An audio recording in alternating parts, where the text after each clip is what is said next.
Hello, everyone. I'm Rodrigo Madrid, and I'll host today's conference of the Abralin ao Vivo series.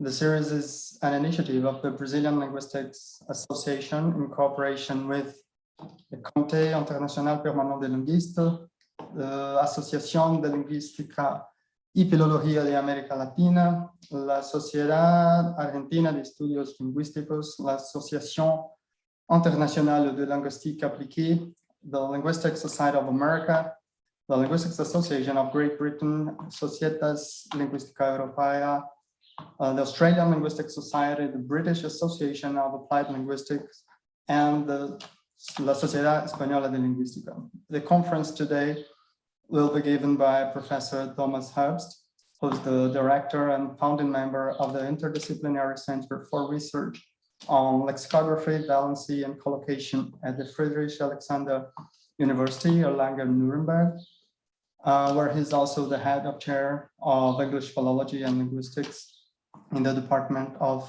English and American Studies. The title of his conference today is Don't Aim Too High, ColloConstruction Grammar as a Challenge to Establish Conventions and Concepts. Thank you very much, Professor Thomas Herbst, for your collaboration with Abralin ao Vivo series. I'd like to remind the audience that questions and comments are welcome in the chat box. And Thomas, the floor is yours. Right, thank you very much. I'd like to thank you very much for the invitation, by which I'm very honored. And I'll start screen sharing now. And is that okay now?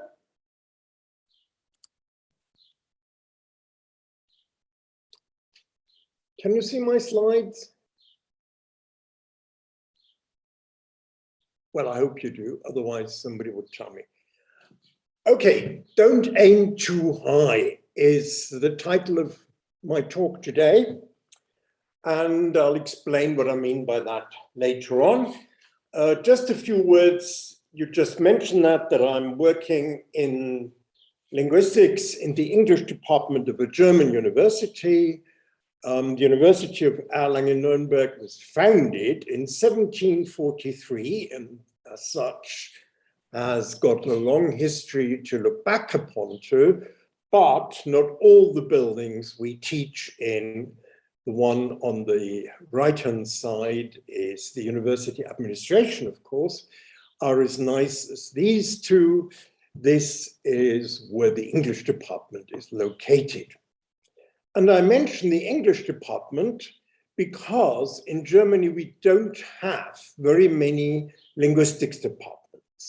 So in the English department in linguistics, we deal with theoretical linguistics, applied linguistics, because many of our students will be teachers later on. And this means that we've got a strong interest in lexicography, pedagogical grammar, pedagogical construction grammar, and in general, the applicability of theoretical approaches to language teaching. And because it's the English department, I will speak in English about English. So, my perspective is that of a foreign language linguist's view of the English language, which is usually a little bit different from that of a native speaker linguist's view of the language, and of descriptions of the language, approaches towards the description of a language, and models of the English language. I've got three ideas that I'd like to follow up today. The first one is that language is more adequately characterized by adjectives such as messy, unpredictable, creative, subject to change, variable, or dynamic than some linguists would dare to admit or even dare to think, and less so by adjectives such as orderly, regular, structured, or systematic, much as we may regret it. Second point is that cognitive or constructionist approaches may be able to account for this mess. And thirdly, that lexical items play a major role in the way the English language works. Now, construction grammar, which is the model that I'll be using today, emerged in the late 1980s with the work of Charles Fillmore and Kay, Lakoff, and then a little bit later with the work of Adele Goldberg, Hans Boas, and many, many other people.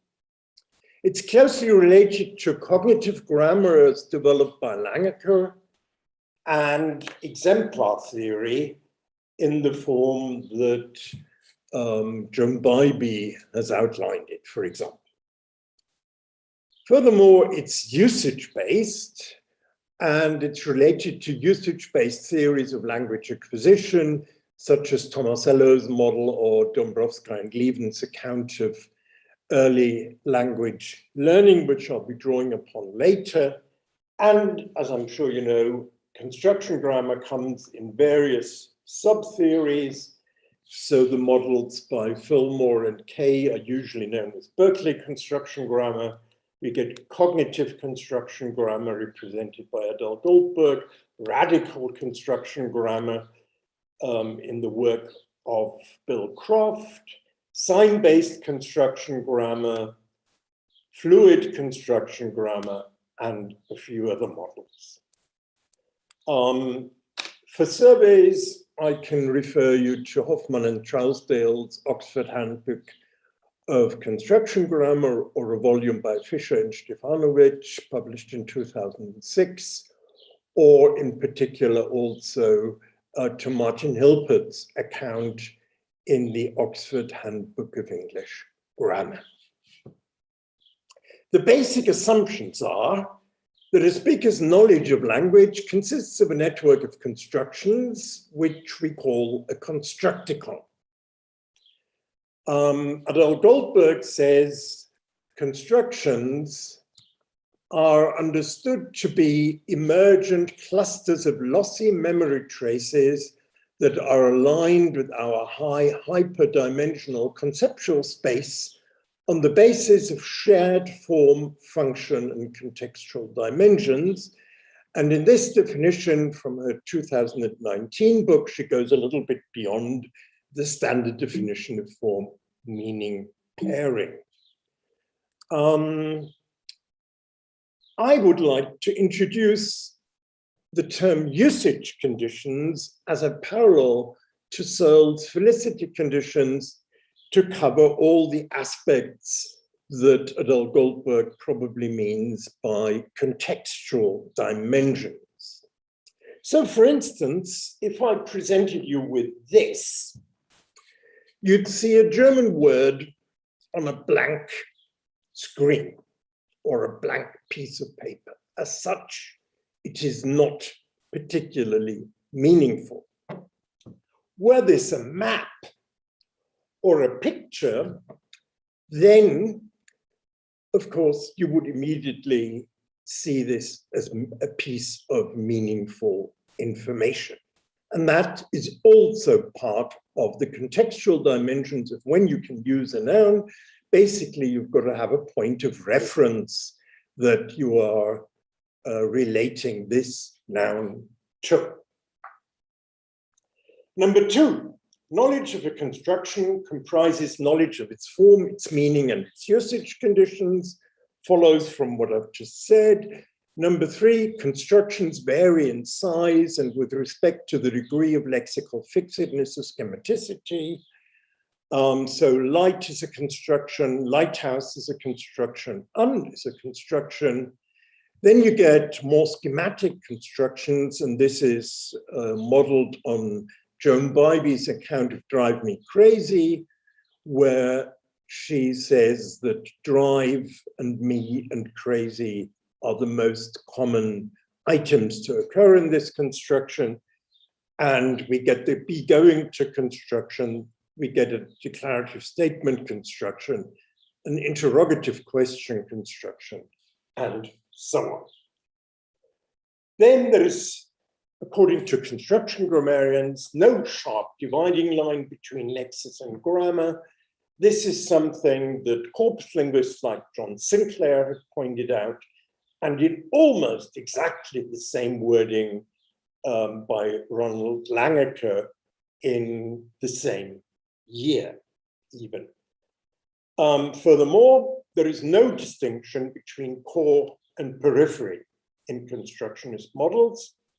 So if we look at Chomsky's minimalist program and the core periphery distinction, he says a reasonable approach would be to focus on the core system, outing aside phenomena that result from historical accident, dialect mixture, personal idiosyncrasies, and the like. Now, not necessarily. Most construction grammarians would not think that this is a particularly good idea. From a foreign language perspective, it's also not a good idea because you know that what students cannot do is not normally part of core grammar. Martin Hilpert also points at the fact that historical developments are reflected in the synchronic state of a language, and thus we cannot exclude historical accident, I suppose. Right. Number 6, constructions can be learned and are learned. There is a lot of research on that. Frequency is being studied more, well, over the last 20 years or so, as an important factor in accounting for language use and language learning.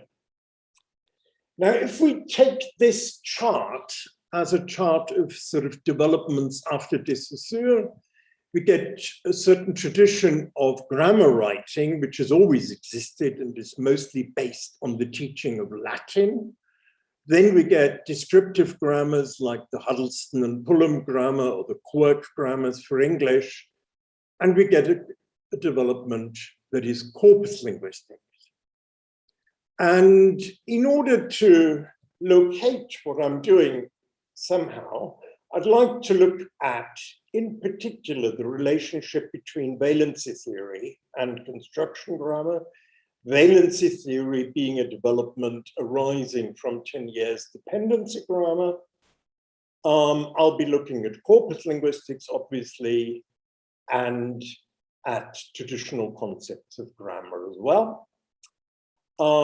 Construction grammar is also, of course, to be contrasted with certain ideas of American structuralism, and it owes a lot, as I said, to cognitive grammar. And of course, the whole idea of the construction is related to Ferdinand de Saussure's notion of the linguistic sign. If we look at semantic aspects, in structuralist semantics, we get a very strong German tradition. We also get sort of the idea of word fields developed by Trier, but structuralist semantics, componential analysis in general, which then contrasts with prototype semantics and also with frame semantics. And I'd also like to mention the idea of blending at some stage. So the aim is to look at a few areas of language and show how these could be dealt with in a constructionist framework. This doesn't necessarily entail new insights, but if we want to show that construction grammar, which has turned out to be a very good theory of language learning, works, then we've got to demonstrate how it can deal with problems that have already been described in other models. And it also doesn't necessarily mean that other approaches taken are wrong or inappropriate, because, as I'm sure you all understand, theories are purpose-driven and purpose-dependent. And For instance, the demands that a corpus linguist or a computational linguist may make on a model of language may be quite different from that of a language teacher, and those of a lexicographer may yet be different again. So I'm contrasting these things without necessarily criticizing. Now, the points I want to mention are lexical constructions in combination with other lexical constructions, in combination with grammatical constructions. Then I'd like to talk about the English noun phrase as a family of constructions, the case for casa, and in the final section, I'll speculate a little bit about ligatures. Now, the first point is relatively obvious.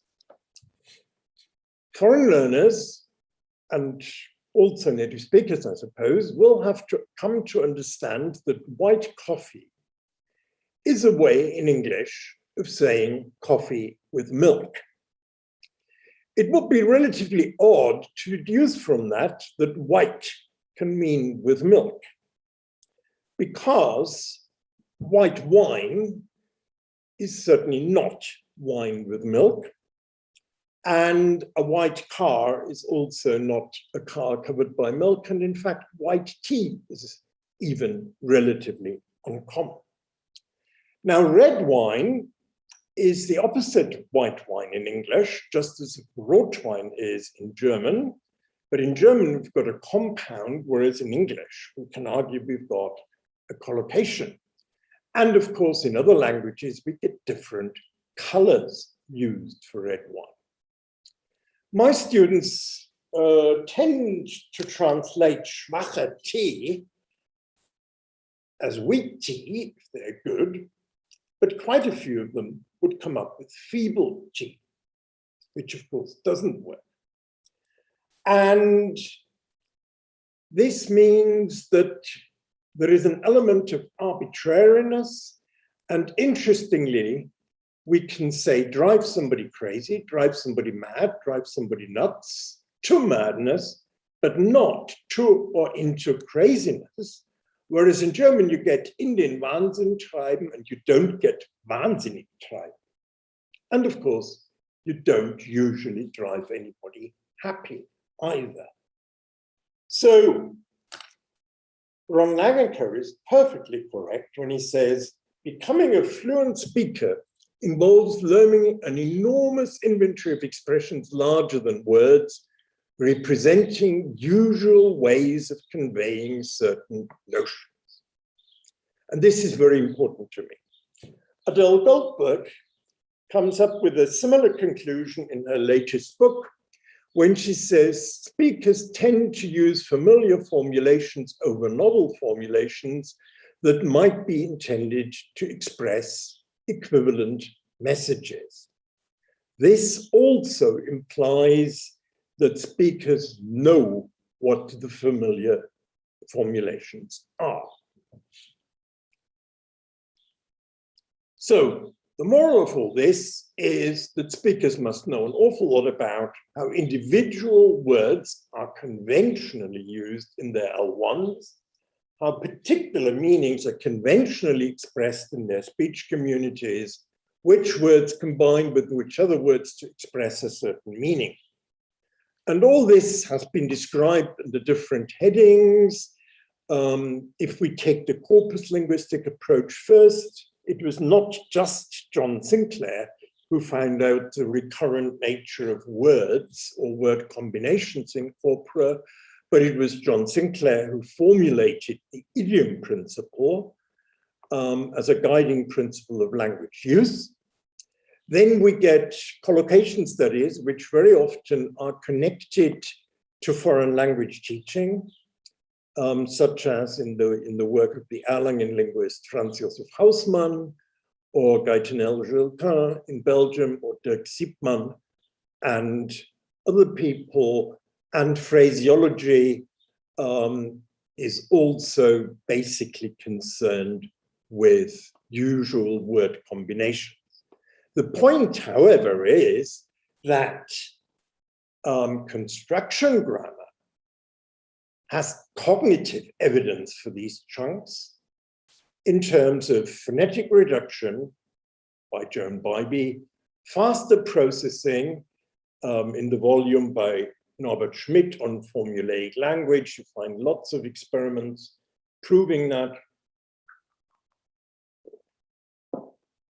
Also, Abramowska showed how speakers select familiar or natural expressions from a choice of sets of collocations, and there is plenty of evidence that there is a lot of chunks in learner language. De Kock 2000, Ellis 2003, Gries and Wolf, and also a study by Peter Ulrich and colleagues. So what is new is that we can integrate chunks into a general theory of language.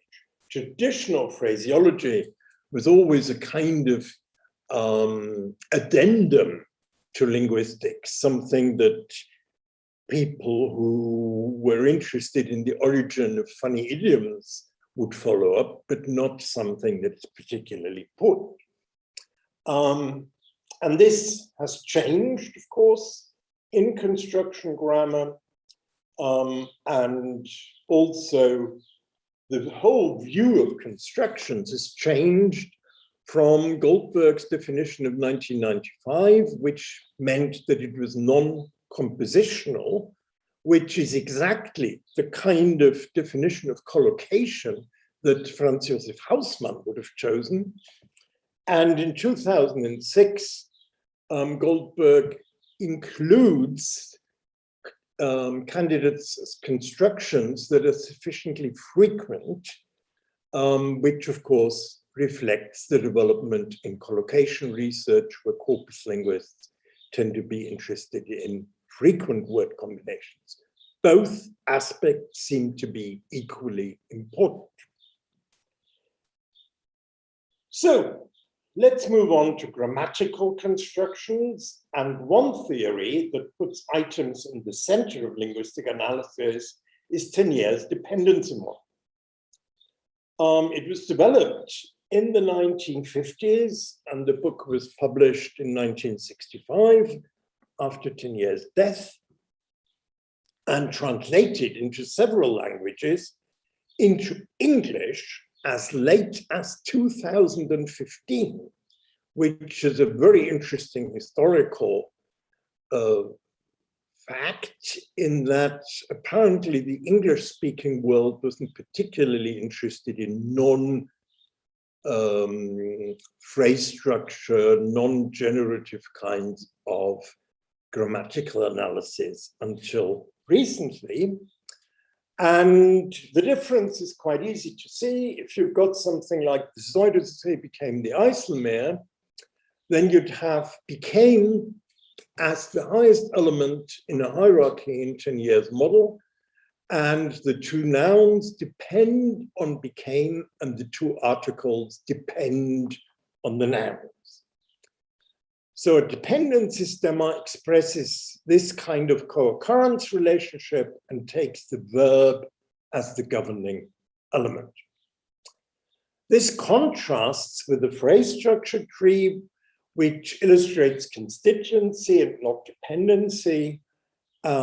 It's a part-whole relationship, and the sentence is the highest element in the hierarchy. If you've got other verbs, such as protect, you might then have a structure like this: protects that Amsterdam's ports from storm surges on the North Sea. In other words, the whole idea is that it is the verb that is crucial for the interpretation of a sentence and for the structure of a sentence, and that is why it gets this important place in the hierarchy. Tenier says the verbal node found at the center of the majority of European languages is a theatrical performance. Like a drama, it obligatorily involves a process and most often actors and circumstances. This sentence was taken as the basis for the development of the theory. So the process, Tenier says, is represented by the verb, and the verb determines number and form of the actants or complements, as we would say in English, or Ergänzungen, as you would say in German Valency theory, whereas the circumstances are circumstant adjuncts, peripheral elements, or Angaben, and they are not governed by the verb. So the structure of the clause is to a large extent determined by the valency of the verb. So we've got monovalent cases like the eagle has landed, divalent ones, the Zuiderzee became the IJsselmeer, and the Afsluitdijk has been protecting large parts of the Netherlands from flooding with 3 complements. Tenier takes the subject to be one of the complements of the verb, which I think is debatable. And also in Tenier's theory, it has remained unclear whether actants circonstants are to be seen as formal or semantic categories. And valency, this idea, has been taken up in many countries, and it has received a lot of attention in West and East Germany in the 60s and 70s. As a model of syntax, as well as in the context of the teaching of German as a foreign language. Also in lexicography, where important valency dictionaries of the German language were published by Helbig and Schenkel in 1969, and later by Schumacher, the Walbu, which is probably the standard valency dictionary of present-day German. Valency theory hasn't really caught on in the description of English. And there is one valency dictionary which contains 500 verbs and adjectives and about 270 nouns. One of our computational linguists has worked out that this covers about 60% or more of all the verb uses in the British National Corpus, which isn't bad. And what we were trying to do in this dictionary is to give a very detailed description of the kinds of things that foreign learners might have problems with, and in particular, foreign teachers might have problems with. Because it's one thing to speak a language without making mistakes or without making too many mistakes, or to know what is acceptable in a language and what isn't when you're marking papers. So what we did in this valency dictionary was to have a complement block which illustrates what the complements of the verb are. This is for linguists only, obviously. Then there is a patterns and examples block and a block with notes on meaning. So for the verb protect, you get something such as a natural substance, vitamin or medicine can protect against danger such as an illness. A person or a thing can protect someone or something against a clearly perceived or present threat or danger or from a possible danger or hazard. And a particular type of insurance or of an insurance policy can protect against or protect a person against a risk such as illness, death, or damage. Or if you look at propose, you get, if a person proposes to another person, they ask them to marry them. Propose can mean suggestion. and a scientist or a philosopher can propose a theory that something is the case. In hindsight, I tend to look at these descriptions as a very informal way of describing constructions of the various verbs at a very low level of abstraction. So, as far as Valency theory is concerned, there are great differences between various approaches. Most naturally, it comes as part of a dependency model, as in Hans-Jürgen Heringer's work, but Allerton, for example, has used it for a model of English verb valency in a transformational kind of context. There are differences between the models as far as degrees of optionality of complements are concerned, or the status of the subject is concerned, and many others, which I don't want to go into. Valency approaches basically put the verb at the center. They take form as their starting point. So we get the verb and its complements. The complements are described first at the level of form, and then in some form of meaning description. Now, interestingly, at very much the same time, in 1968, a similar approach was developed in the United States by Charles Fillmore in his famous essay, The Case for Case. And he also refers to Tenier and dependency grammar. Originally, Fillmore's model is part of a generative transformational framework, and he takes semantics as his starting point. So we get the verb and go from the meaning to the form, in the sense that we've got an effector. That's not Fillmore's terminology, but I've tried to use the terminology that we're using throughout. And then you go to the levels of form. Now, whether you do it the one way or the other is a methodological question, but doesn't reflect a great difference with respect to the things you think ought to be described. So there is a lot of consensus between valency theory and case grammar, in that valency is a property of lexical units. Valency slots must be described in terms of form and meaning, and semantic roles, call them case roles, participant roles, argument roles, are useful.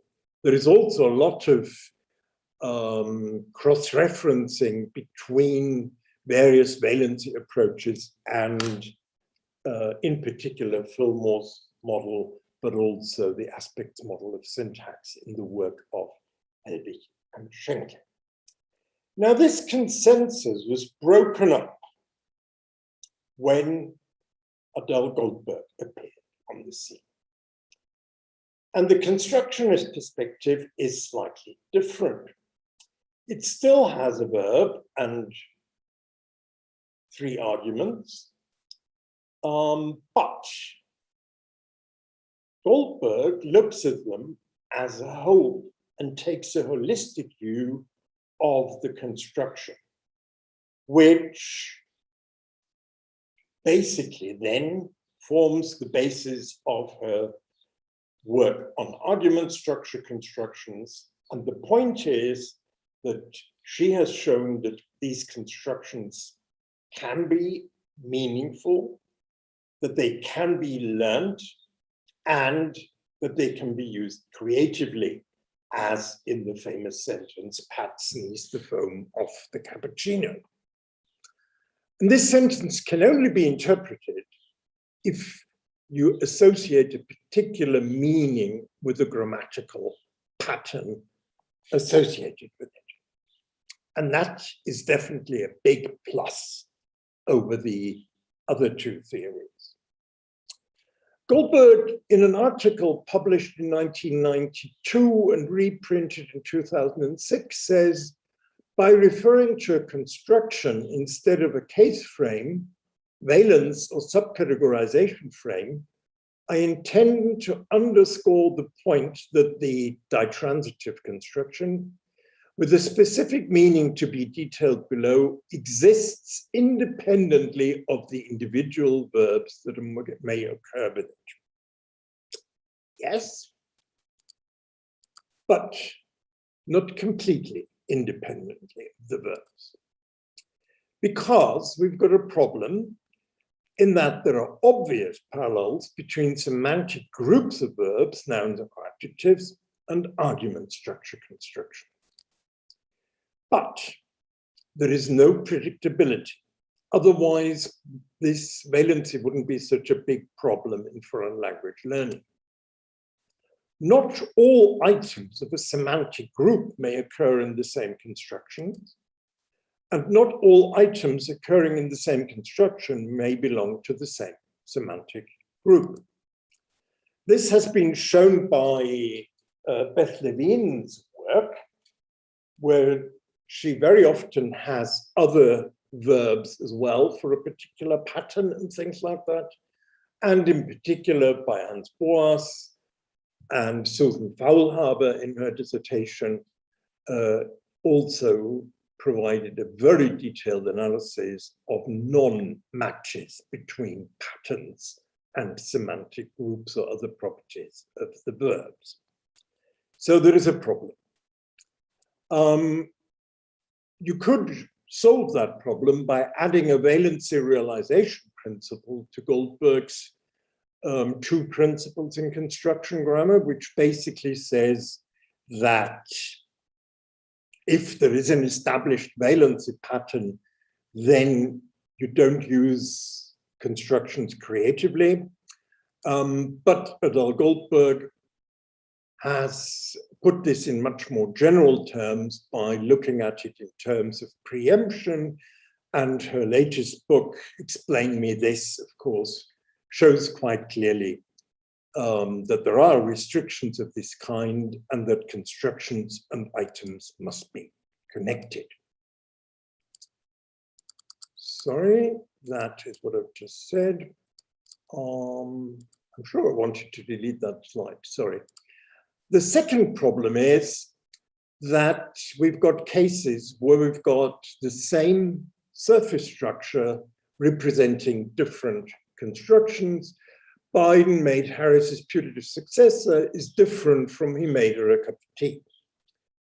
And this means that not every formal syntactic pattern corresponds to exactly one argument structure construction. We get the polysemy of the ditransitive construction described in great detail in Goldberg's 1995 book, but there are very many other cases. If you look at this pattern, for example, subject, verb, noun, phrase, and then a prepositional phrase with against, you could treat it as a special case of the cause motion construction. However, if you look at the valency pattern bank, which Peter Urich and I put together on the basis of the valency dictionary, then these are all the verbs that we find in this formal pattern. And if we had a one-to-one correspondence, all we needed to do was to move them from there to there. But that doesn't seem to work. So if you've got, she leans her bike against another bike in the hallway, you wouldn't really want to say that you're moving something very much. And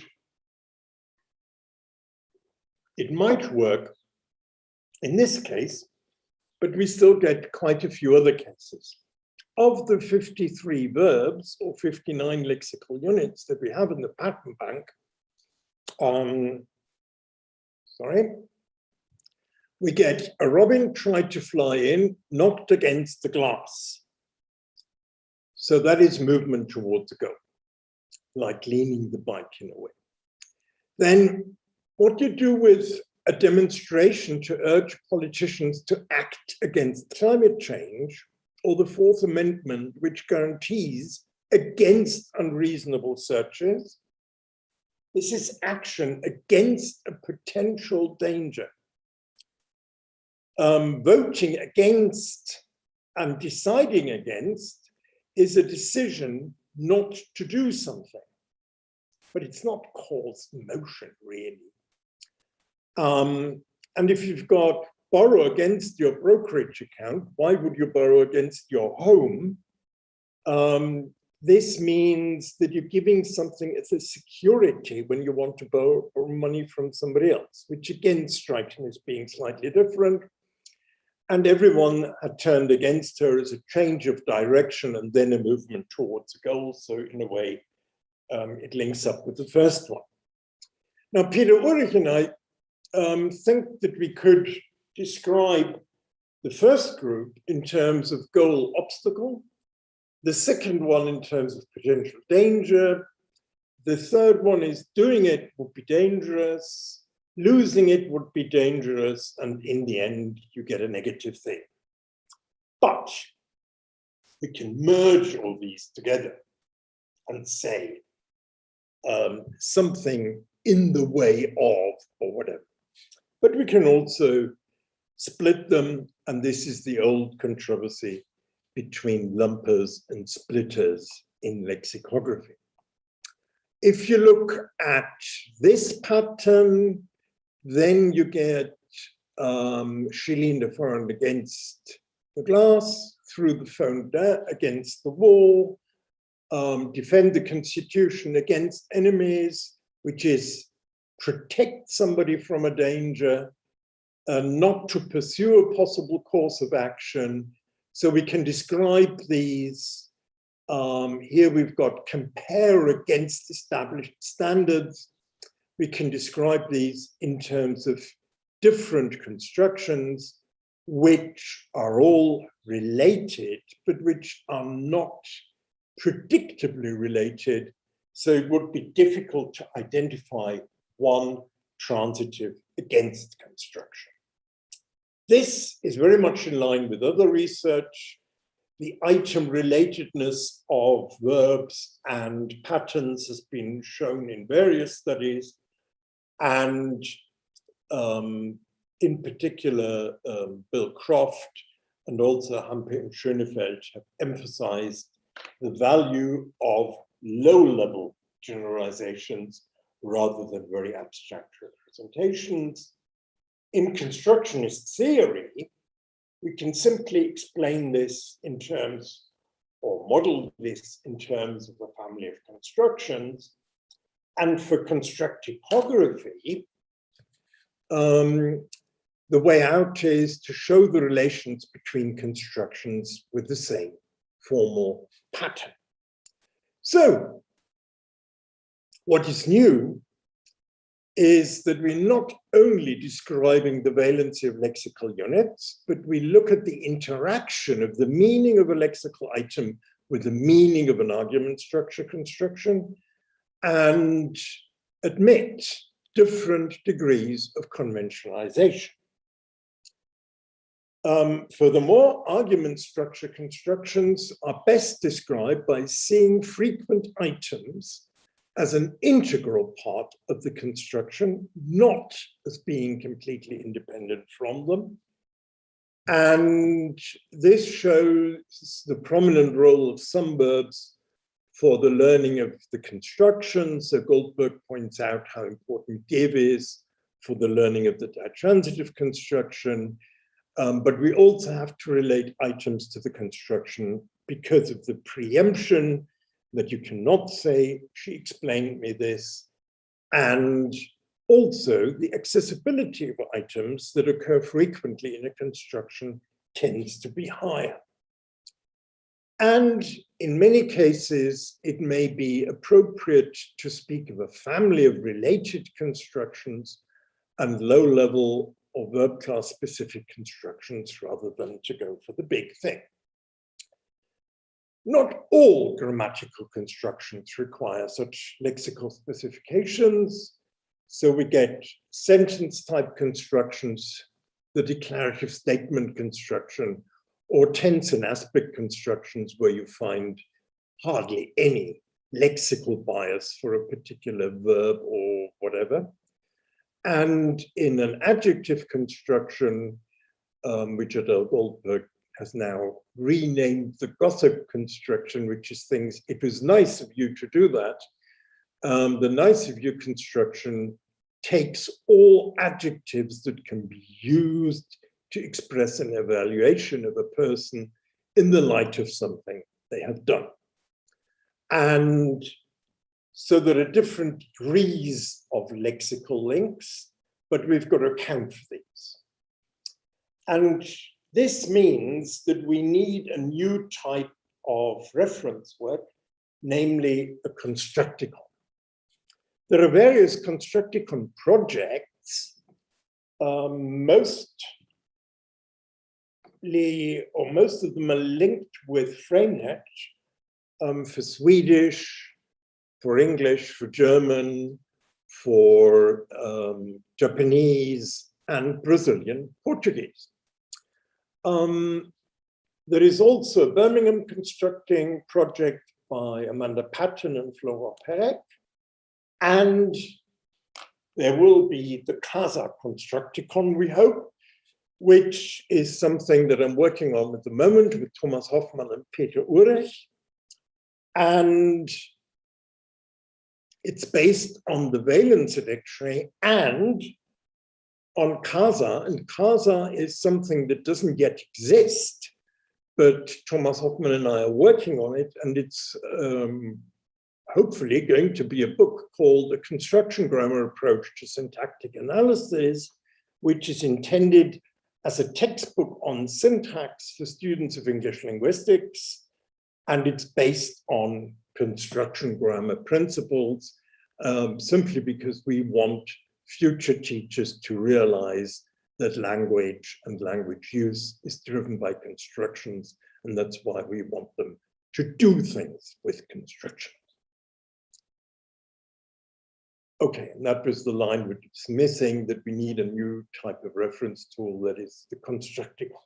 Now, in the constructicon, we can give descriptions of all sorts of constructions, but for the ditransitive construction, I have advocated this type of representation for some time, which means we've got a ditransitive construction as a name, the effector, which is the semantic function, makes the recipient receive an affected.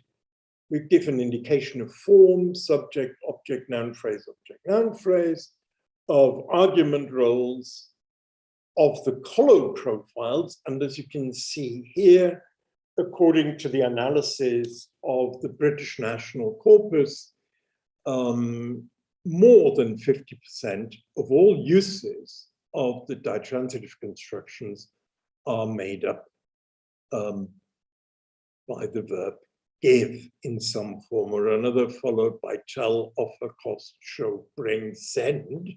And then we're getting to relatively low frequency region. And then in the constructicon, we intend to have examples and links to corpus examples. Which brings me to the third point, the CASA constructicon does not only have argument structure constructions, but it will also have sentence type constructions and many other constructions that we think are needed for the analysis of sentences, and also noun phrase construction. The problem is we don't know what noun phrase constructions are, really. Because the noun phrase is a pretty structuralist kind of notion. If you take this sentence, what is remarkable about Amsterdam is that while it has one of the largest and most intensely used historic city centers of Europe, its plan to curtail traffic is more radical than that of any other regional capital. So you've got things which are quite different in character that we would, without questioning it very much, refer to as noun phrases. And rightly so, of course, because they serve as slot fillers of argument structure constructions, or in the case of the CASA model, sentence type constructions where you've got a slot for a subject, for example, or apposition constructions, or also pre-modifier of noun constructions and possibly others. But calling something a slot filler is not particularly satisfactory. However, finding semantic characterizations of what all of these things have in common is relatively difficult. You can do it in terms of a prototype, but it remains at a very high level of abstraction, which is not particularly useful. So the question is, does a noun phrase construction exist? Which is a stupid question to ask when I come to think of it. The question to ask is, does it make sense to identify a level of noun phrase construction in a model of language that is based on construction grammar principles? Does it help us? Does it get us anywhere? And sometimes it's quite useful to go out into the world and look at certain objects around you, such as this slot machine. And as you can see, this parking meter takes 10 cent, 20 cent, 50 cent coins, €1 coins, and €2 coins. In other words, slot fillers must have something in common, but they don't have to be the same in character. And this is a bit like our proposal for looking at noun phrases. So we would argue that we can have several NP constructions that are relatively specific, characterized by more than one feature at a lower and cognitively plausible level of abstraction. And we will then come up with sort of packages. If you look at a poetry slam, I classify that as an indefinite singular noun phrase construction. A poetry slam. Wide limit on cars. The cars are indefinite plural noun phrase construction, and they were drinking wine is an indefinite mass noun phrase construction. That as such is not terribly original. But by doing that, we have a clearly defined semantic function. And we can account for concord between subject and predicate. So like the idea of basic level terms, this kind of construction seems to be doing quite a useful job in the model. And it provides a straightforward solution for a number of problems. Look at optional elements. We get hundreds of rioters stormed the Capitol building, as opposed to the second became violent as hundreds stormed the Capitol.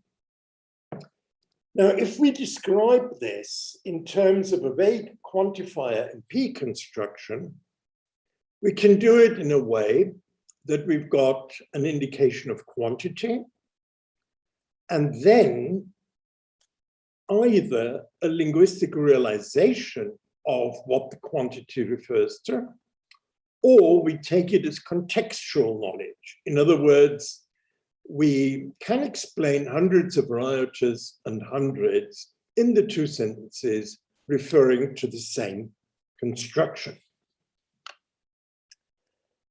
Secondly, one of my favorite problems, which I'm sure not everybody would agree with, look at these three means of transport. Most speakers of English, I suppose, would agree that this can be referred to as a tram, and that we would refer to the other two vehicles as buses. If we look at these vehicles in contrast, we would also call them a bus, although they are almost as long as the tram that I showed you. If we wanted to be a little bit more precise and contrast the top row with the bottom row, we'd probably say a normal bus and an articulated bus. But what we would not say is an articulated bus without the rear section to describe the first vehicle, or an articulated bus with a zero rear section. And in fact, this would seem quite absurd to do that. If we look at language, we find statements like, with plural count nouns and with non-count nouns, the indefinite article does not occur. The zero article is used instead. So buses are leaving in several directions at once. Buses is zero plus buses, planners is zero plus planners, and so on. In one of the most renowned, best reference grammars of the English language. It seems cognitively more plausible, to me at least, to say we call these indefinite plural noun phrase constructions.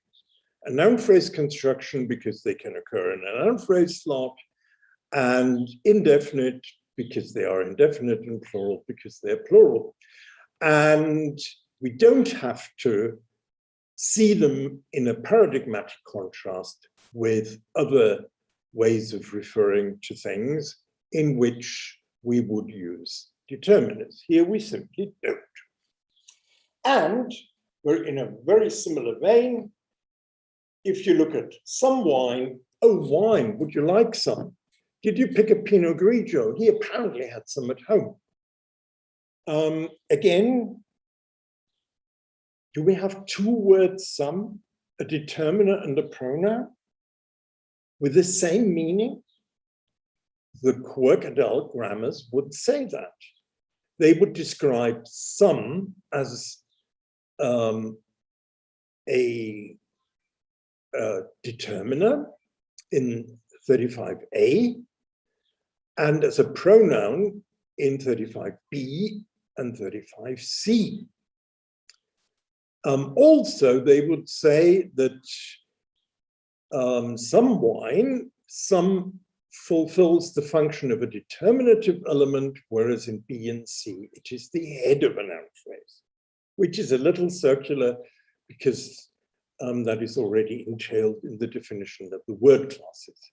And you get this sort of thing all the time, the distinction between prepositions and some adverbs and some conjunctions, such as since, used as a preposition, a conjunction, and an adverb, are based on similar considerations.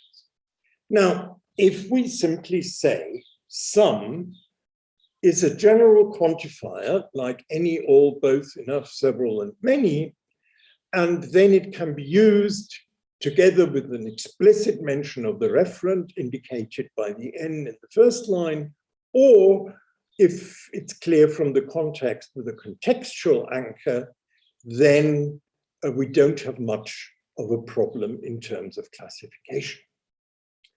And this, of course, is purpose-driven, right? In computational analysis, it may make sense to do these things for certain purposes.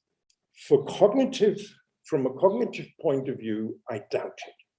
So I'd say the advantage of this proposal is cognitive plausibility, at least we hope so. because the noun phrases or the noun phrase construction types we identify are based on semantic considerations, and they avoid the problem of headedness. Do we talk, you all know the discussion, do we talk about noun phrases or should we call them determiner phrases, in which case, of course, you'd need 0 determiners, or you'd have phrases with 2 heads. If we simply call them what we call them, namely an indefinite noun phrase, for example, then we don't have that problem. Similarly, we don't have a problem with 0, and we don't have a problem with the word classes. So you get that in the case of quantifier with some, or with demonstratives with that book, that, and these things. Again, I'd like to emphasize that words like some, any, enough, that are so complex in their usage that it seems much better to describe them in detail as items in the constructions in which they can be used. As Heike Behrens puts it, she says children learn words through and in the constructions they are used in. And thirdly, we can integrate exceptional constructions. So for instance, look at names and titles. I can refer to a person as Adele, or as Mark Turner, or as Adele E. Goldberg, or as Professor Goldberg.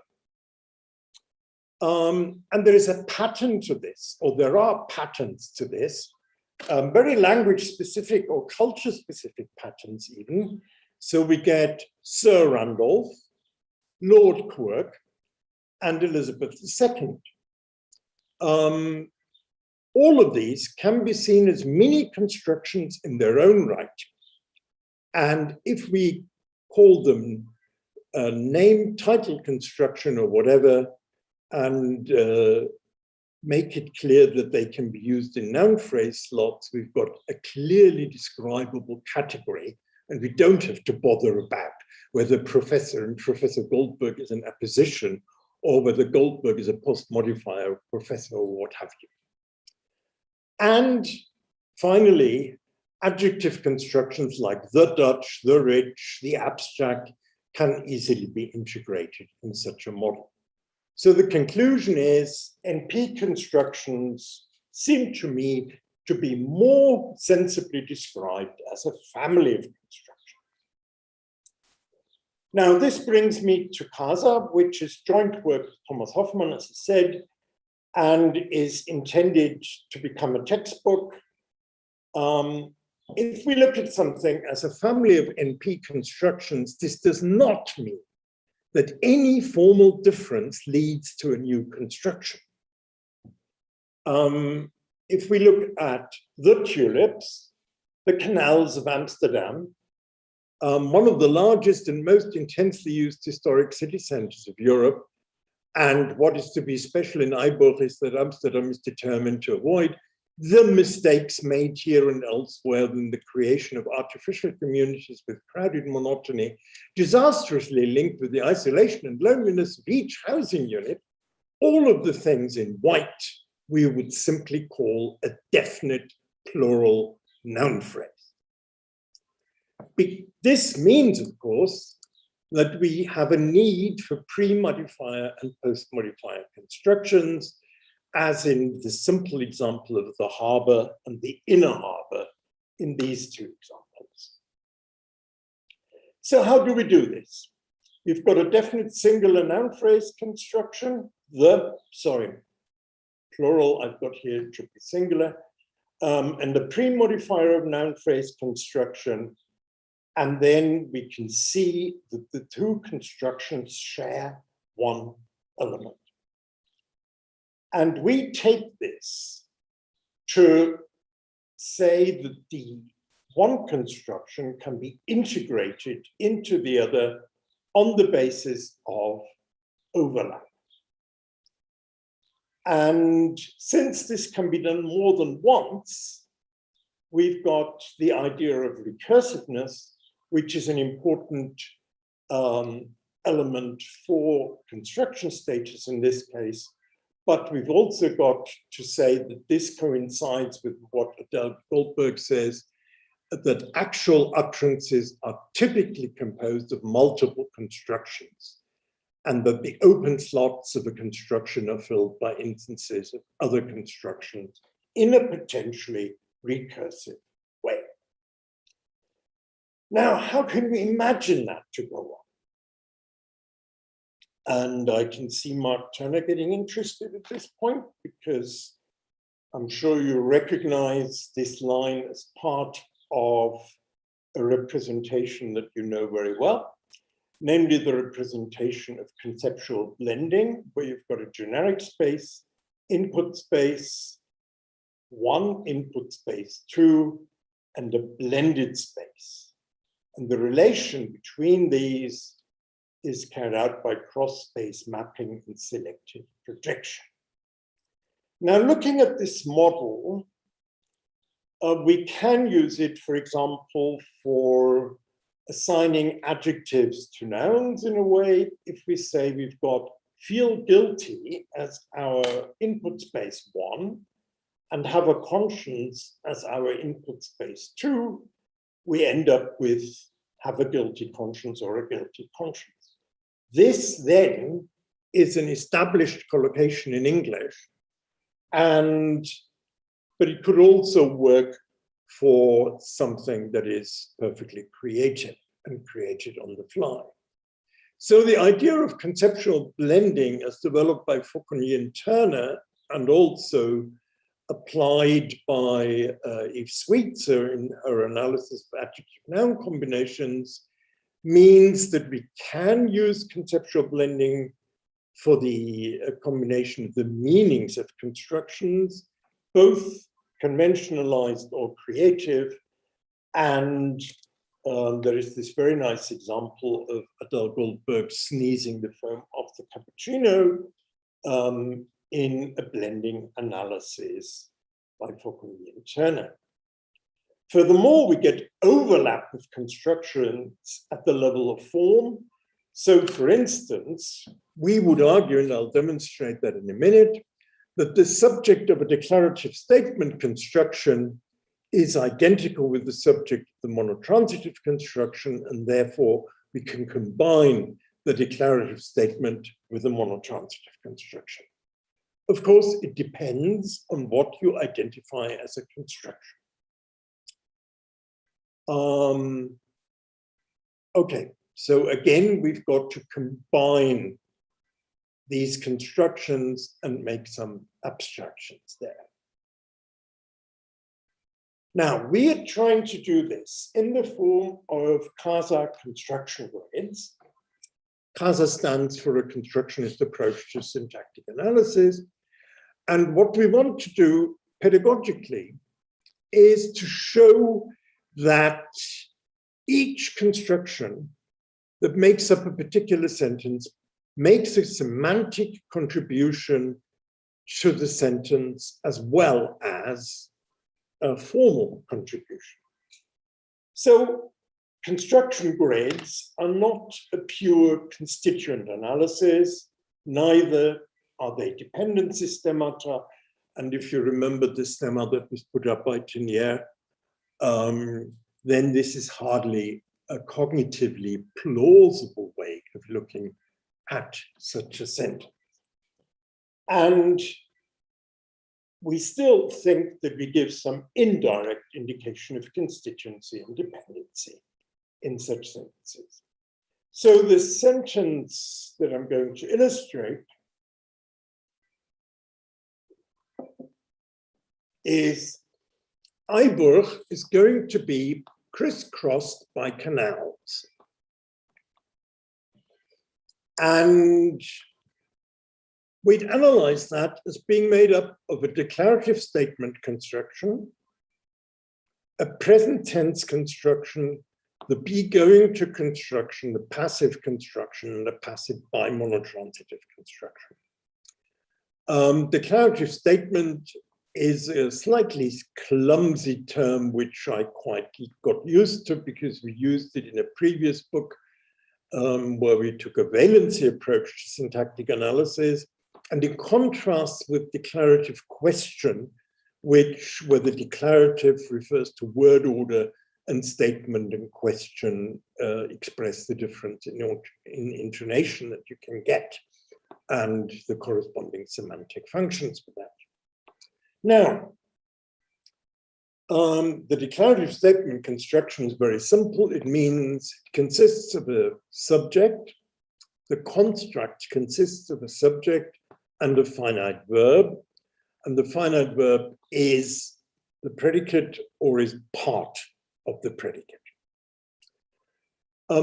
So we need a finite verb. The finite verb here is an example of present tense. So we've got a present tense construction.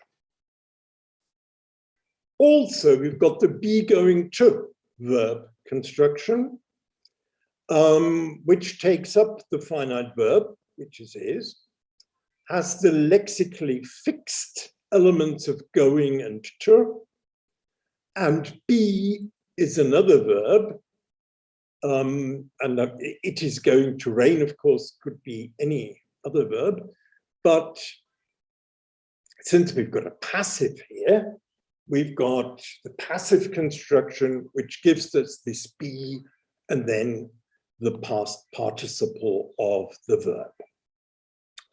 All this is then being complemented by the passive by monotransitive construction, which means that we've got the subject, which is the affected element in the case of the passive, and well, we've called it object here, but or objoid, the prepositional phrase that expresses the by agent, or as we say, the effector. Now, the idea behind this model is that one can see immediately which elements of a sentence are due to which meaning element. Tenière puts the subject at the same level as all other complements of the verb. We've not done that in the Valency dictionary because the subject is something that most clauses have or don't have. So non-finite clauses very often don't have a subject, and therefore it is slightly odd that all German valency models that I'm aware of should take the subject as an obligatory complement. That's a different level of description. And you get this idea realized here by saying, since this is a declarative statement construction, we need a subject. Since we've got the verb crisscross, we need an effector and an affected. And this is why the argument structure construction contributes the subject and the object, whereas the declarative statement construction is neutral or agnostic to whether there is an object in the sentence or not. Okay, now it's getting a little bit more speculative. I said earlier on that we favor a kind of account which integrates a pre-modifier of noun construction into a definite singular noun phrase construction. Sorry, I'm getting confused here with the singulars and plurals, but it doesn't make any difference.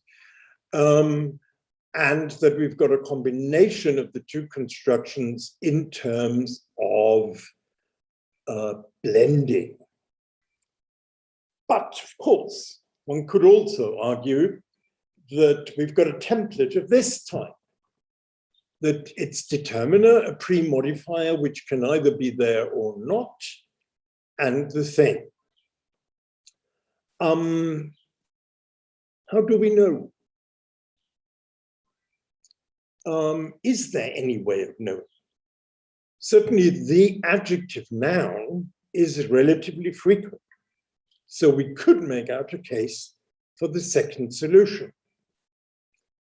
The recurrence of pre-modifiers, which I insisted upon earlier on, means that the pre-modifier construction as being added has something to it, because otherwise you'd have to have templates for all sorts or all numbers of pre-modifiers and post-modifiers that you could have. And we might look at child language.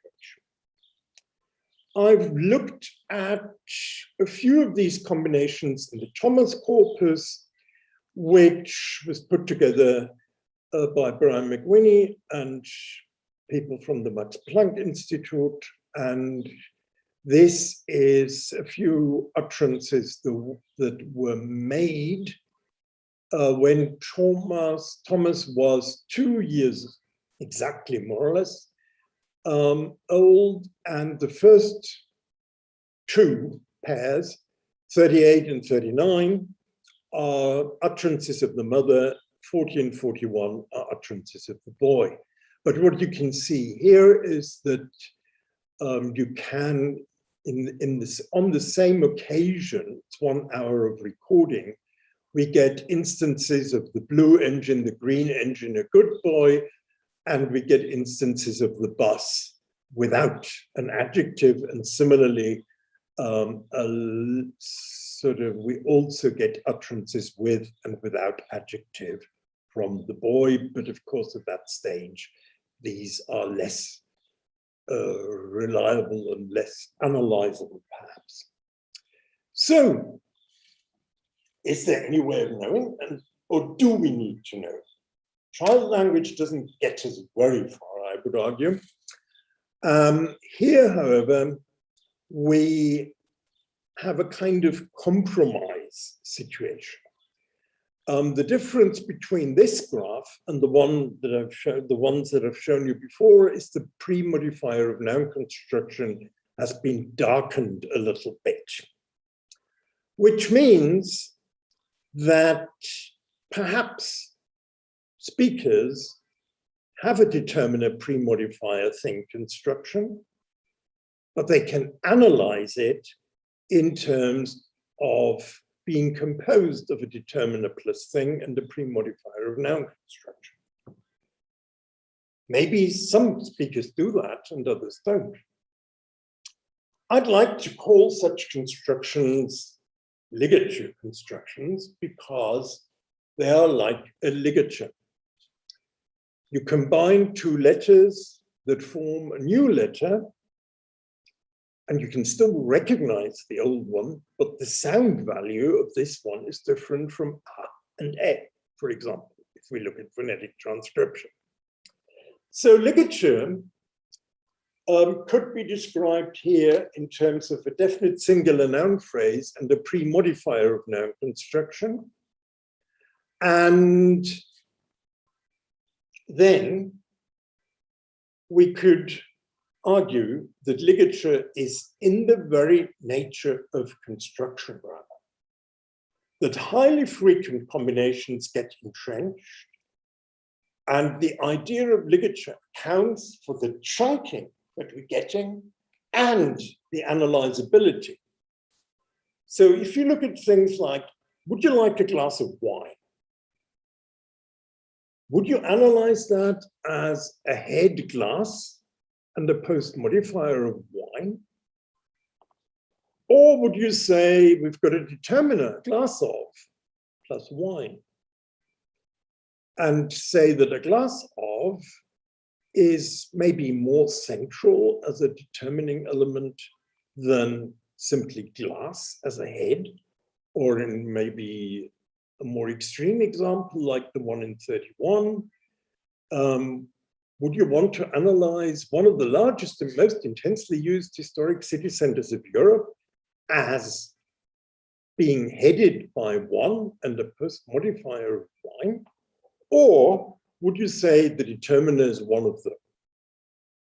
And this is something that John Sinclair and Laura Moranin came up with in a linear unit grammar in a vaguely a similar way. Also, this way of looking at things provides a less hierarchical way of analyzing sentence structure, which is something that has been suggested by Frank Bording-Christiansen in a very interesting article in 2012. Also, it enables us to take into account transitional probabilities, which have been emphasized in the literature as being important for language processing. So if you look at a glass of and plus wine, in the BNC, 20% of a glass of are followed by wine, and in coca, 24%. So it's not very likely that it's a glass of whatever. A cup of is followed by tea in the British National Corpus, and with 61% and 17% only in coca, whereas coffee occurs more frequently, unsurprisingly enough, in coca than in the BNC, following a cup of. Which means there are differences in trunking between individual speakers. I think we can represent this somewhat like this. If you want to go from utterance point 1 to utterance point 2, you have several routes, or there are several routes that people can choose. One person may choose to take the direct route and use something like, would you like a, and a glass of wine, and combine the two and arrive at point 2 rather quickly. Another person might have, would you like a glass of wine? And the next person would sort of combine it word for word.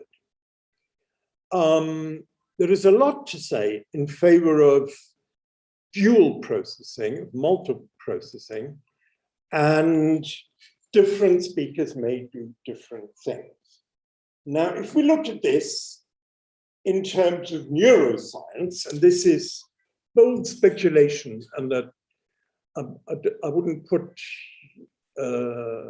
take myself too seriously on that, but apparently Tolman has shown that there are cognitive maps in rodents, and there are models of multidimensional cognitive spaces in the human brain that are mapped by place and grid cells in the hippocampal entorhinal region.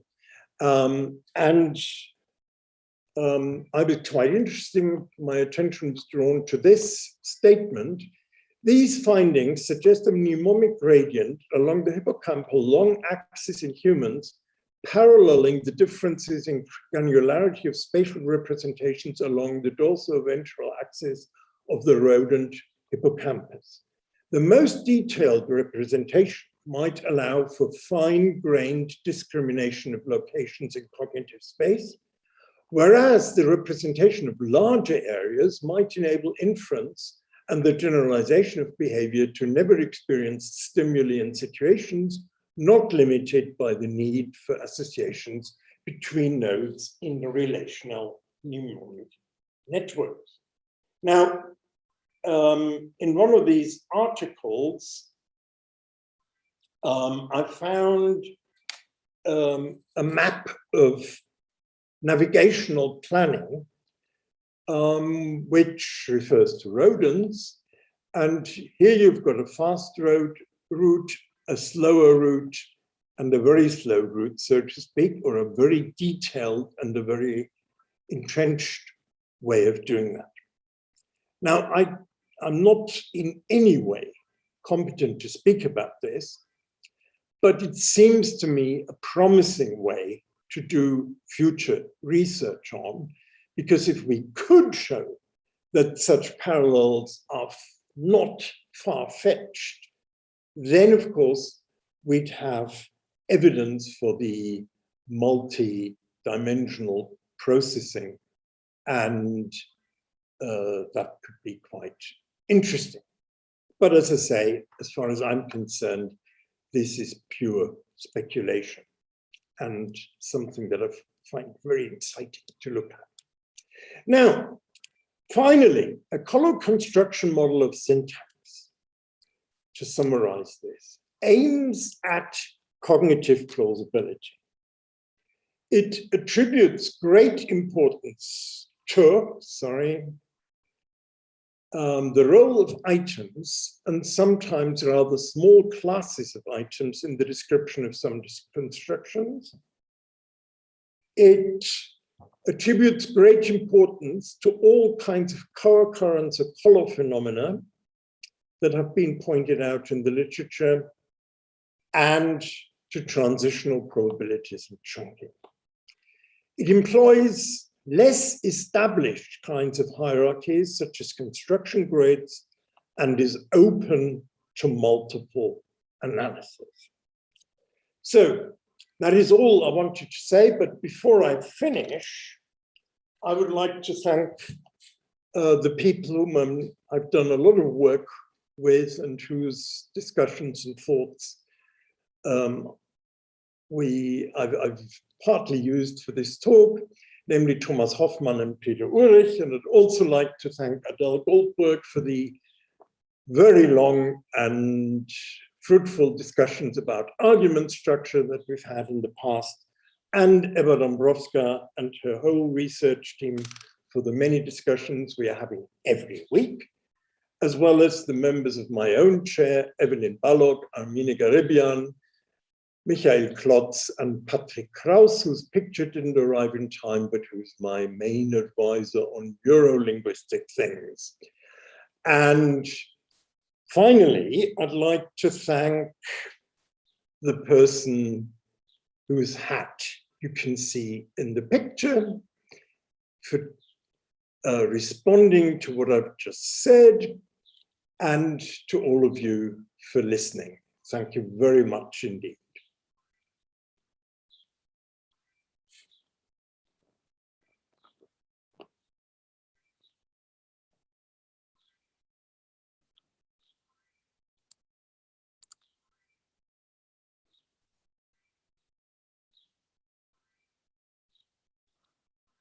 Okay.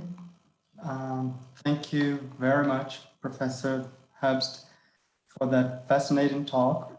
Now to conduct the discussion session, we received as discussant Mark Turner, Institute Professor and Professor of Cognitive Science at Case Western Reserve University. I think that's brief enough, Mark, so the floor is yours now. So thank you, Thomas, for a wonderful talk. I'm sure that there will be many questions from the wide audience at the streaming platform. And I'm expecting that Rodrigo will read those from the chat as they come up. But I'll be guided by our moderator. So I, naturally, being the discussant, will start off with a few questions. Some of them are the same ones I had, I think, when I saw you in the flesh last, which was at Minsk. Before I do, I'd like to thank you for mentioning the word ligature, because in 1992, when Gilles Fauconnier and I began to discuss these phenomena that could not be handled by existing theories, and we thought some of them exceptional, we needed a vocabulary, and we tried everything. Hybrids, amalgams, combinations didn't seem to work, unifications was wrong, all kinds of things. We settled on blend, which is unfortunate in a way. In many languages, we were luckiest in French, because blend is not a word in French, but the French adapted le blend and le blending, and then it could mean whatever we wanted to. It wanted it to mean without interference from existing concepts. One of the problems with blend is if you blend oil and egg to get mayonnaise, you can't really pick out which is the oil and which is the egg, which part came, because the emergent structure is immense. Whereas in real blending, you can often tell where parts of the blend came from. And in a ligature, although you see the A and the E, you can get the new vowel, which has emergent structure, but you can also see where it comes from. That's excellent. It has the downside that ligatures are pretty much for only two. And although in discussing a particular blending phenomenon, one might focus on a couple of input spaces, if you actually look what's going on in any kind of detail, there are frequently a lot more than two input spaces to a blend. But now when I talk about blending, I'll say, yes, it's just a word. It's a bumper sticker. We could have used all these other words. Ligature, for example, will now go into that list. So let me ask you a question. One of the origin points for construction grammar, of course, idea of construction goes back to classical antiquity and beyond. But in the modern era is Fillmore's case for case, which you went through. Another one is regularity and idiomaticity, an article published by Fillmore, K. and O'Connor in Language. And they made the point, as you know, that a point that's quite similar to the one you're making, and I'd like you to expand upon it, see if there are differences and so on. And that is, if you have a core and a periphery, rules and words, a lexicon, the idea, as you say, is that the regularity, the generalization could be captured by the core, and then other stuff you just have to learn, you have to memorize. And you have to learn words, things like that. But Fillmore, K. and O'Connor very sedulously, as you know, went through a number of constructions, we would now call them, showing that you can't just memorize them. They, in fact, have their own elaborate grammar. Things like if you have brilliant and dem and apotheosis and other sorts of things on one linear scale, and if you have hard things to learn and easy things to learn on a scale, then you can say things like brilliant can understand Greek. And this means that brilliant and anybody above can understand Greek. And if you say, dim can understand English, that means everybody can understand English. But the sort of the inner product of these different dimensions is quite complicated, and speakers know how to use it. They went through many such examples. The stand-up one was let alone. You can't get Mary, let alone Jane, to wash, let alone wax your car, let alone your truck for $5, let alone 10. An elaborate grammar.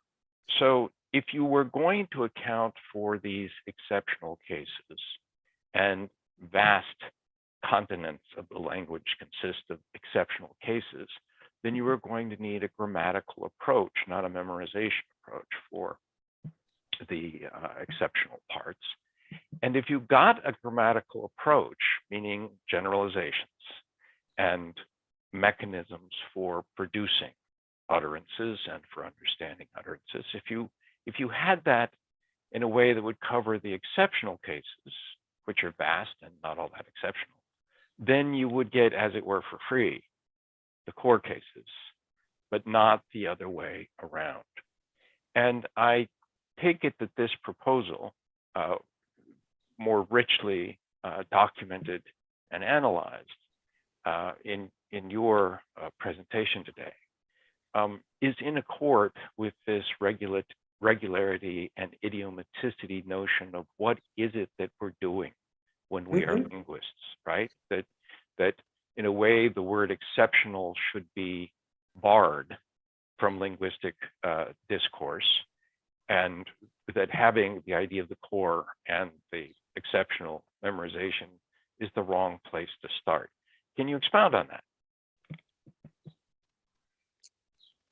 Yes, I quite agree. I mean, the Fillmore K. O'Connor article is one of the starting points of the whole thing, so to speak. And it showed very clearly that we have what other people have called local grammars, so to speak, and that we've got this rich grammatical knowledge associated with particular items, right? And I think that this does not mean that we should necessarily do away with all the generalizations. But my stance on this is that, in fact, we can generalize quite a lot. But take, for instance, word formation patterns. You get, I'll take a German example because it's so funny, right? You get Schweineschnitzel, which is a pork cutlet, and you get a Kinderschnitzel, which is a schnitzel for children, but not the children are quite obviously not the meat that it's made of. And so you get various relations for compounding, or for, you've got nus and uri in English for bravery and goodness and things like that. And of course we can generalize, and of course we can say nus turns adjectives into nouns, but it doesn't do so with all the adjectives there are, because there are some with uri and some with other suffixes. And in that sense, I would always think that we should relate generalizations and items, and that's a slightly different view from calling it item specific. If you say something is item specific, it means that you've only got for this one item, right? For instance, as far as I'm aware, the word be is the only word in English that makes a distinction between plural and singular in the past tense.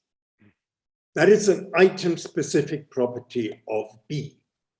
But many other things are applied to groups, smaller groups, larger groups, wherever you draw the line. And we still have to know whether a particular item follows generalization A or the equivalent generalization B, which is exactly the problem that Adele addressed in Explain Me This. And so I would think, yes, we can generalize, but we've got to be careful not to overgeneralize. And if you look at the system of English prepositions, for example, you find that in the quirk grammars, you very often get, as I sort of briefly indicated, classifications of sense as preposition, conjunction, adverb, right? And when Susan Faulhaber and I wrote the predecessor of the CASA book, we decided to get rid of that distinction and employ the Huddleston-Pullum way of prepositions and say we cover all of these uses as prepositions. And the students were extremely hostile to this. You know, you're using established, you're sort of throwing established theory overboard. Why? We've got to learn something new.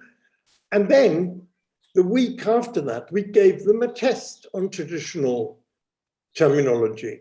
And they couldn't distinguish between the three in the example sentences we'd given them. And that, I don't think, means that it's necessarily bad students. It could be bad categories for that particular group of items. And Peter, Susan, and I looked at this in some detail and found that, for instance, if you wanted to describe something like except, again, you get a long list of features that only except seems to have. So that is very much in the spirit of the 1988 article by Phil Morte and O'Connor. And if I just may quote my favorite line in that, because it reflects exactly what I would have thought, or maybe got me to think that, and that is in the discussion of the Xer, the wire construction, they write, what right do we have to call the definite article here?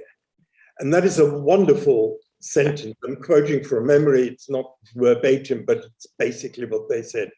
And that is a very nice way of putting it, right? We take so many things for granted that we shouldn't take for granted, that I think we really have got to look very, very carefully at the categories we're using. Yes, the more the merrier. So several of your specific analyses I take to be demonstrations of this general point that you've made, that a colloconstructional approach saves you from an infinity of fractured theory.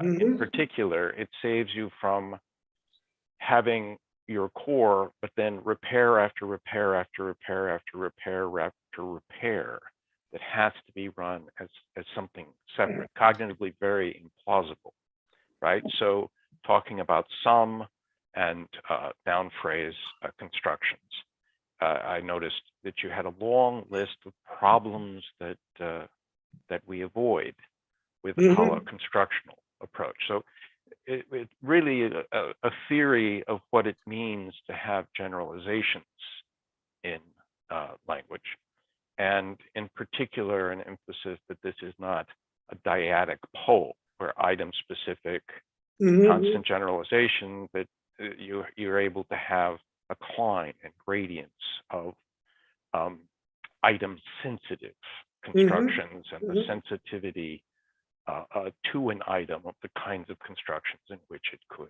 appear. Now, this suggests, so I'd like to ask you about change and specifically learning. There are lots of kinds of change in language. So diachronic change, languages change over time. Children learn languages, and this doesn't stop. So of course, you and I at our age are constantly able to generate and perceive new kinds of constructions. Now, the transformational generative notion was sort of, yes, the core, you may see parts of the core come online later in the life course, but they were always sort of there.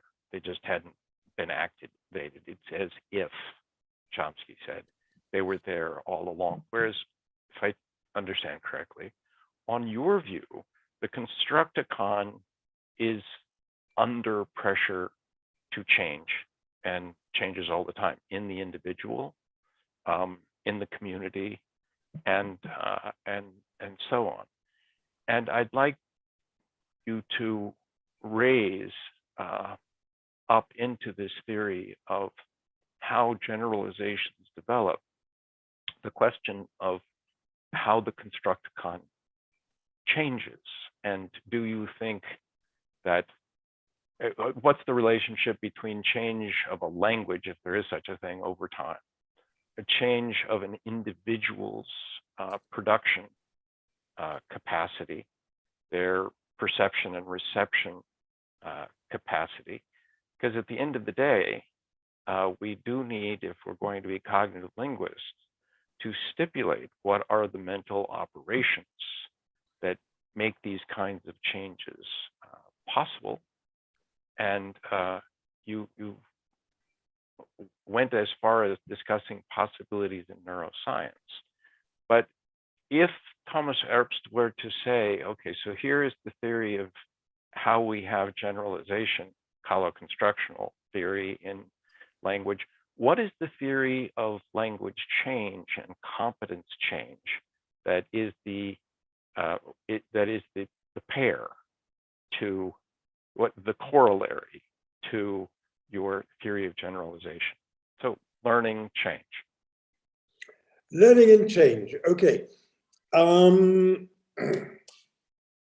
of the great, I discovered yesterday that we are almost the same age.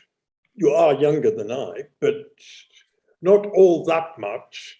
And one of the great advantages of that age, maybe the only one, is that you can do diachronic linguistics from memory. And one of the changes that I'm noticing in present-day German is the pronunciation of the word journalist and of the word ressource. Both are quite obviously French loan words. Now, ressource gets pronounced resource increasingly, and I've heard quite a few people say journalist instead of journalist. I have not heard anybody say journal. There is a news program on German television. One of the main news programs is called Heute Journal, and I've not heard anybody say Heute Journal.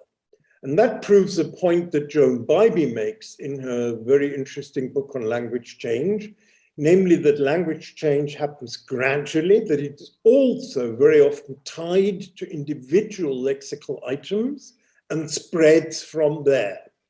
So I suppose the constructicon, or the system, if you like, I'm very wary of the word system as well, but that language will change if you get so many instances of the letter J pronounced as J in German that people will forget that there were other ways of doing it. And the same with the Ressourcen.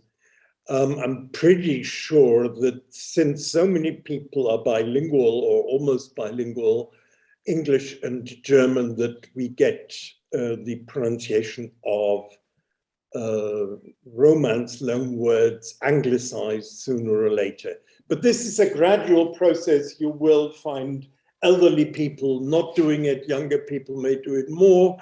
And then in a way, it's a majority decision. It's something that Hans-Jörg Schmid has addressed in his, or is addressing in his book, sort of this conventionalization process. And of course, if you look at argument structure constructions, I would expect there to be a strong lexical element as well. So, I mean, we can't predict what is going to happen, but it is rather strange, isn't it, that we've got the caused motion construction, and we argue that any verb in the caused motion construction will produce a kind of result, such as drive me crazy. Still, you find very few instances of drive me happy. And those that you do find are probably used on purpose. And this is the phenomenon that John Sinclair called semantic prosody. And I would expect that you get more and more, that you get a widening of the scope of attributes used in that construction, and that in the long run, you may get it drives me happy, but maybe not, right? I mean, in German, the treiben has got a much more negative connotation because it means you drive cattle, right? That sort of meaning of drive, which is far less neutral from most other uses in English.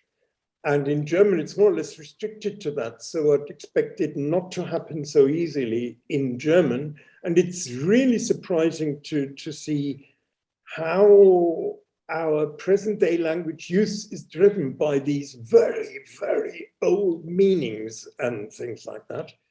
There is also research by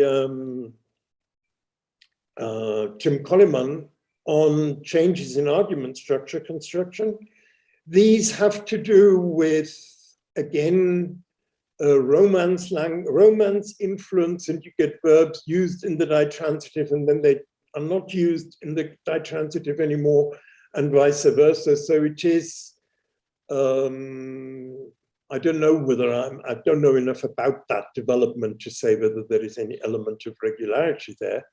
But I could imagine that Adele Goldberg's book, Explain Me This, will have a disastrous effect on foreign language teaching, in that people think if that's the title of a book, then you can say it. But we'll have to wait and see.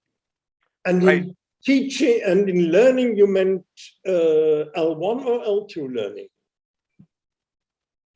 Or either? Exactly. These questions arise in both of those fields. By the way, I have an example for you on Drive Me Happy, which illustrates a point, and that is, yes, we may have a constructicon, indeed, or some kind of generalities, and we use it all the time. But we can say things that are not possible inside that constructicon, in the sense that you don't say it. Now, of course, you do say it, and then it's marked. It's either intentional or marked. Okay, but the interesting thing is, of course, we stepped outside of the system and we produce a construct that's not producible inside that system, but we did it anyway, and other people instantaneously understand us. So there has to be whatever mechanism we have for using language, generating language, understanding language, has to account for this phenomenon. It's not exceptional. So we had a good friend who spoke many languages. English was like the 11th of them or something, and was originally Ukrainian Russian.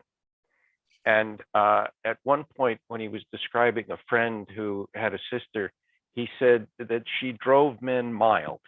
Now, he actually just mispronounced. He meant drove men wild. But everybody in the room thought it was the concept of driving men mild, or of driving something, was instantly funny. Everybody thought it was great. They understood it, right? And thereafter, in this community, people would routinely say things like, well, you know, what did you think of the Chopino last night at the restaurant? And someone who had been in the room would say, well, it drove me mild. And it expands. So other sort of positive, or, I mean, wild is at one end of the scale, mild is at the other end of the scale, although they're not really, if I ask people what's the opposite of wild, they wouldn't say mild, right? But so you're constructing a linear scale, you're understanding that you can change the construction. So it's exactly these kinds of changes that take me back to regularity and idiomaticity. If you regard these things as strange and stuff you don't need to handle, then you'll never explain. That you might say you're memorizing an idiom, but that doesn't accord with the grammatical complexity of these kinds of things. So you need a system that can handle these things. In other words, there are principles by which this could happen. And if you could do that, then getting the so-called frequent parts of the constructicon and their blends would be easier. Now, I always like to ask one strange questions at the end of being a discussant. We have a number of questions in the chat. So I'll ask this one. And if it's too strange, feel free to, as we say, kick it to the curb. Okay, but I'd like to respond. Oh, please, go ahead. Go ahead. To drive me mild. That's okay. Wonderful. Well, I think there are a number of very interesting aspects there. First of all, I mean, what I've said so far relies very heavily on what John Bybee says about exemplar representations and storage, right? And I find that very convincing as an approach. But there are principles as well. And I remember that when I did my Habilitationsvortrag, which is one of the most horrible experiences you can have at a German university. And I talked about collocation, not in a cognitive view. And the literature professor asked me, why do you study established ways of speaking when language is really creative? And I said something like, you've got to know what the established ways are in order to appreciate the deviance or the way that literary language or creative language deviates from it. And that means there is also the element of, I think in her definition of preemption, Adele Goldberg now says something like, you use a familiar way if it saves a familiar formulation, if it saves the same communicative purpose or something like that. But of course, when you're trying to be funny or witty or ironic or writing a novel, you don't have the same communicative purpose as just getting the message across. And in the cases you mentioned, I think there is the idea of salience, that people think, oh, that's a nice way of putting it, or that was funny, and you allude to that kind of thing. But it also means that they register it because it was interesting or funny. And one of the things that puzzles me, in a way, is about learning. If the exemplar model was the sole explanation for foreign language learning, people could never arrive at anything like near native competence, because kids at school listen to English, which does not conform to the norms of the standard language, probably more than what they hear, what you could call correct English in a very many inverted commas, right? Because whatever their mates will say might not be correct. So I expect that school children have a mechanism of registering that what their teacher or a native speaker says is worth taking notice of for the formation of their own constructicon, and what some of their classmates say maybe isn't. And we have a similar filter when you learn a foreign language, and you do that because you identify with a particular culture. Then you would not necessarily pick up elements of the accent of another culture using the same language. Again, you get a kind of filter, an emotive filter or whatever. So that's part of the story. And the other part of the story is that people, I think, and you can see this in Gricean terms, that people try to assume that what their interlocutors say makes sense. And a lot of modern poetry and modern art probably depends on the assumption that when you go to a museum, you expect the paintings to make some sort of sense. And if you read modern poetry, even if it's ungrammatical in traditional terms, you expect it to be meaningful. And as you know, I've done some analyses of films dubbed from English into German. And the only thing that does not go wrong is morphology and pronunciation, right? Pronunciation, obviously, because they're using German actors for the dubbing, and morphology seems to be sort of the limit.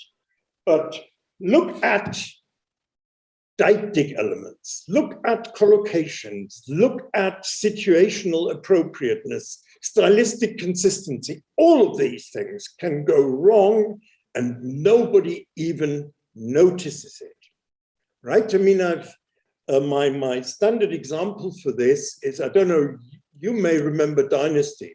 Of course. And there was this character, Fallon, the daughter of the Carrington family. Indeed. And she had, from a dubbing point of view, very interesting, a very large mouth. And on one occasion, well, that's more interesting from a phonetic point of view because she was difficult to do. But on one occasion, she said in English, and I have, with her mouth wide open. And the German translation was, ich weiß, wovon ich rede, with a series of bilabial consonants. People don't notice it. But the point I was going to make is, on one occasion, she falls off her horse. Her father is riding behind her and says in German, bist du okay? And she says, ja, mir geht es gut. And I'm absolutely sure that you would never, ever say mir geht es gut in that sort of situation, because you say mir geht es gut. For instance, had we spoken German before this meeting, and you'd say, how are you? I'd say, mir geht's gut. Or if you visit somebody in hospital, they might say, mir geht's gut. It's a much more fundamental kind of statement. What Fallon meant was, nichts passiert, nothing's happened, I'm okay. And as a viewer of that film, you get a positive message, and that's all you need to know. All the details are totally irrelevant. And I think that is something that, to a very large extent, drives language use. And I've sort of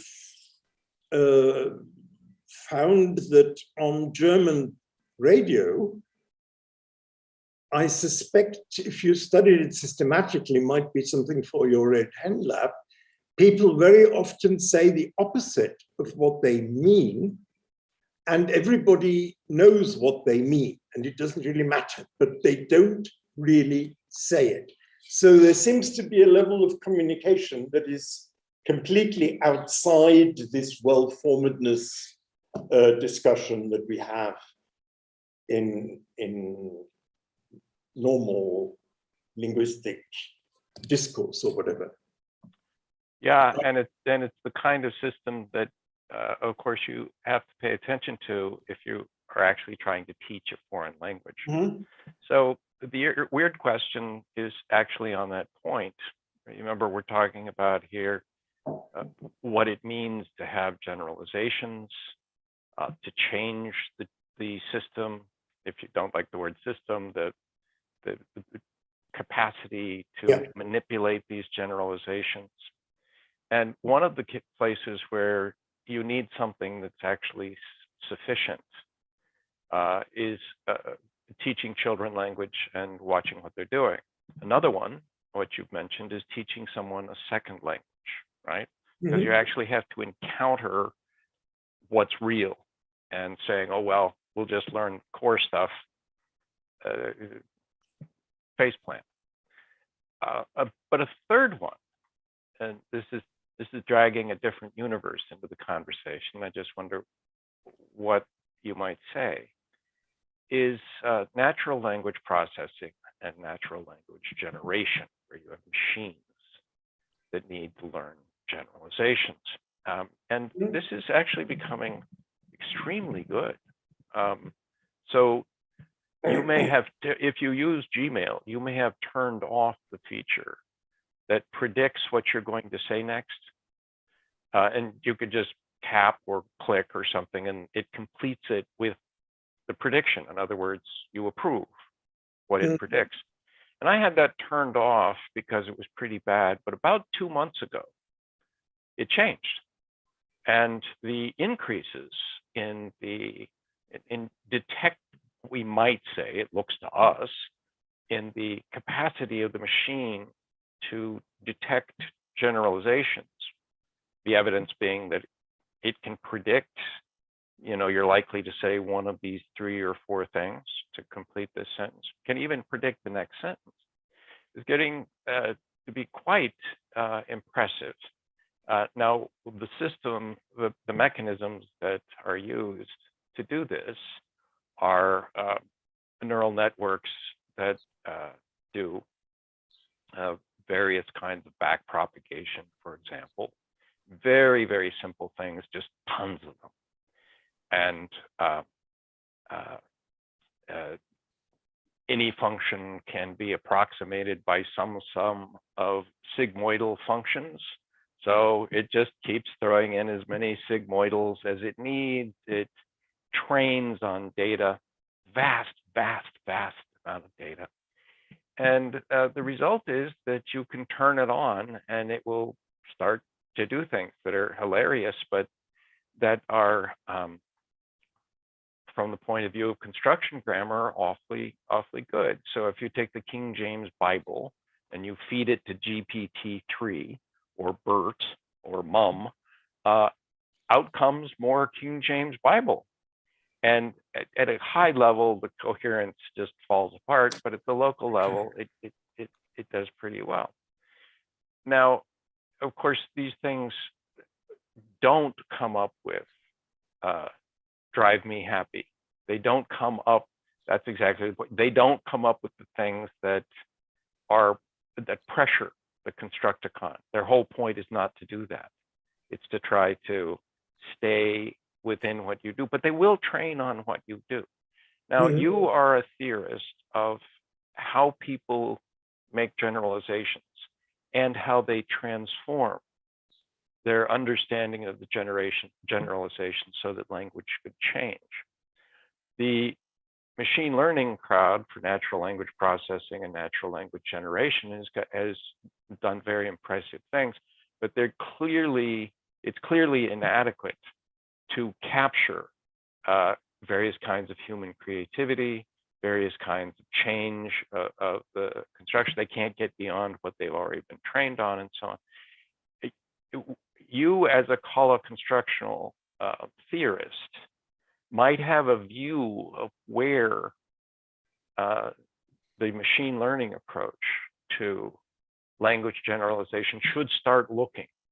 What are the kinds of fields that you as a linguist would suggest would be, the first places to begin to look for mechanisms, if you like, that could alter and improve this particular technological domain of trying to create generalizations?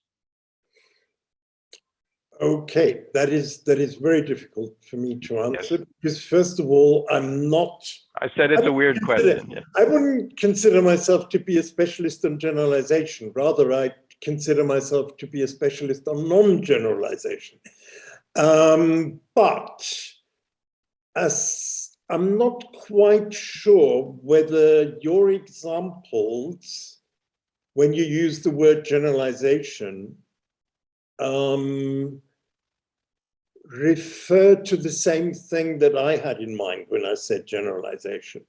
For me, a generalization would be to say that ditransitive construction has got such and such a meaning, and all the verbs that can express that meaning can be used in that construction. Now, that doesn't work. But as far as I understand these things, the machine learning procedure is a probabilistic one.